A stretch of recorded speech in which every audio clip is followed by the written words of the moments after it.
What's up, bitches? It's Anti-Extra here. You can call me Ant though, but only if you're my best friend. Hit me up if you want to be my best friend. I'm taking applications.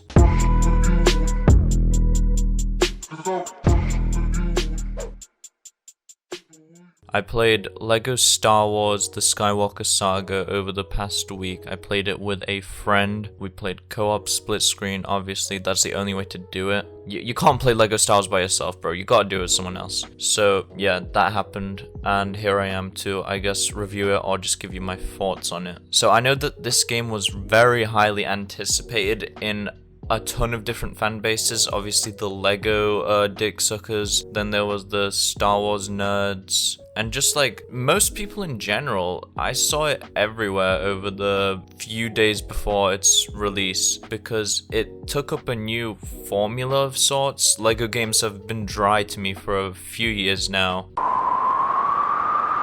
The last game I remember really enjoying from LEGO was LEGO Batman 2. Classic. And all the ones before that. So it's been a hot minute since I've actually been excited for a LEGO game, but here we are. I played through it and I liked it. It's good. I only played through the best episodes. I played through the prequel. Shout out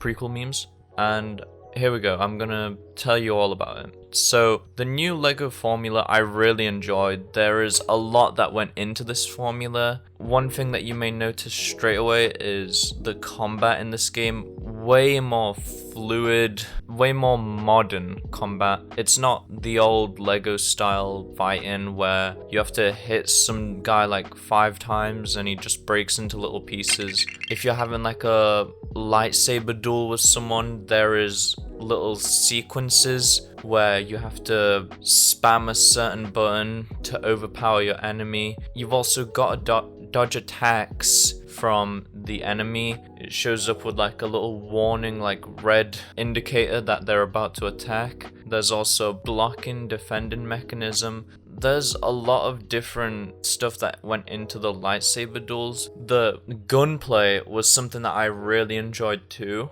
Basically, it's kind of an over-the-shoulder type of modern combat instead of the old LEGO one. You can take cover behind places. You actually have to aim. If you shoot like stormtrooper heads, their helmets come off, which I thought was a really cool detail, and it's quite satisfying to be doing that. So yeah, that's pretty much the combat summed up from what I can remember right now. Another thing that really made me happy to see was that there's less of these little LEGO puzzles and there's more fighting and storyline. That's something I didn't enjoy for the last few LEGO games. There's just so many puzzles, like every single level there's like an hour worth of puzzles and it gets boring after a while. But in this game, it's more about the storyline. You have to walk from destination to destination. There's a lot of fighting in between that. The odd puzzle or two, that's okay. I like that there's a few puzzles because that is the LEGO style. It's just sometimes they take it too far. Just make it a puzzle game. It's not even a LEGO game at that point, and I just don't really enjoy that. So yeah, LEGO Star Wars Skywalker Saga, they kind of fixed upon that, and I'm guessing that was an issue with a lot of people, not just me, the amount of puzzles that they just fucking cram into this game. But yeah, GG's to that. Overall, the game is way more modernized. It took inspiration from other new games. You can clearly tell with the combat, the open world. You can visit a ton of different planets and locations on those planets. It's crazy. I can imagine what it's like for the typical Star Wars fan to be just exploring each of these areas. Oh my god, they must all be busting in their little fucking Star Wars boxes right this moment. There's a huge selection of characters. From what I remember, there's 400 characters to choose from. There's also DLC characters that you can get from the like deluxe edition of the game, the Mandalorian. I think there's Rogue One characters, Solo, I think. All those additional spin-offs and such. You can play as all those characters.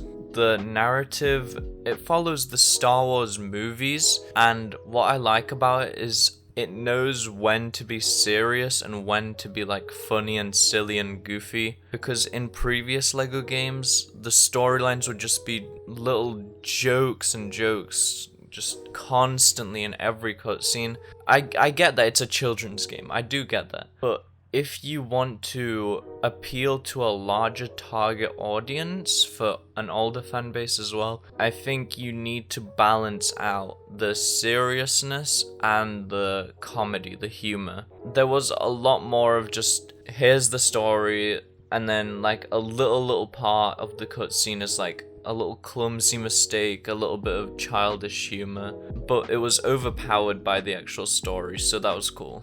It is the perfect co-op game. I just think if you're gonna play any game with someone else on split screen, I would always pick a Lego game. They are just so amazing for that sort of thing. I mean, you always have a companion with you in a Lego game, like an AI that you can switch to. So it's clearly made for two people. And I played it with a friend. Not the cap. We really enjoyed it. Played through all 3 of the prequel chapters. Finished them within like 5-6 hours. And that's another thing, the episodes are a good length. They don't feel dragged out. They're not trying to recreate the movies perfectly. They are trying to be fun and engaging.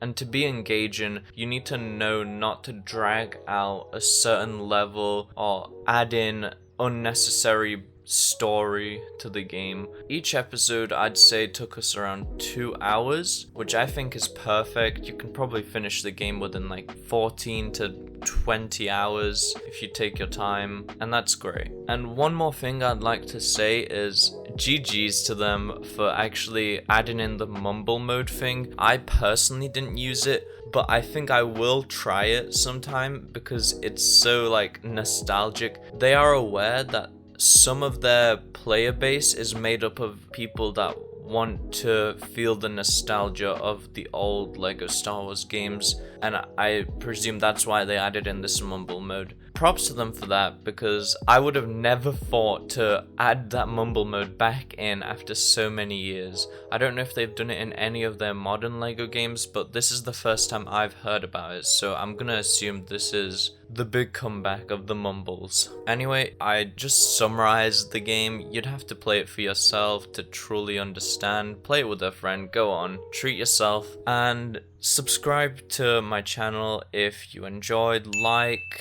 maybe forget to subscribe, maybe dislike the video, I don't know, do what you want. I'm gonna put this card in at the top right.